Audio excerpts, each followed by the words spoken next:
China 5Gയിൽ നിന്ന് നേരിട്ട് പോയത് 10Gയിലേക്കാണ്. 9834 ഡൗൺലോഡ് സ്പീഡും 1084 MB/s അപ്ലോഡിങ് സ്പീഡും. വാ.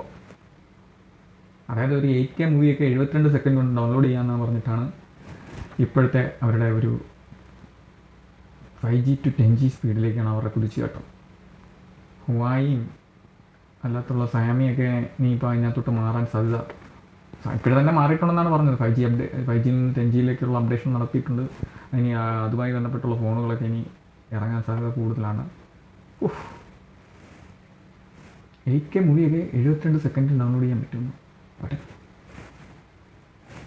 8K മൂവി എന്ന് പറയുന്നത് അതായത് ഒരു നമ്മൾ തിയേറ്ററിൽ കാണുന്ന ഒരു സിനിമയുടെ സൈസ് കാണും. എത്ര TB ആണ് അതിൻ്റെ സൈസ്. ആ സൈസുള്ള മൂവീസൊക്കെ ഡൗൺലോഡ് ചെയ്യാൻ പറ്റുമെന്ന് പറയുമ്പോഴത്തേന് എന്തുമാത്രം സ്പീഡായിരിക്കും. ഇനിയിപ്പോൾ VR ആണെങ്കിലും AR ആണെങ്കിലും, VR മീൻസ് വിർച്വൽ റിയാലിറ്റിയും, അതുപോലെ വിർച്വൽ റിയാലിറ്റിയിലും അതുപോലെ IT രംഗത്തൊക്കെ വൻ കുതിച്ചുകയറ്റം സാധ്യത ചൈനയിലേക്ക് തുറന്നിടുകയാണ്. ചൈനയിലൂടെ ലോകത്തിന് തുറന്നിടുകയാണ്.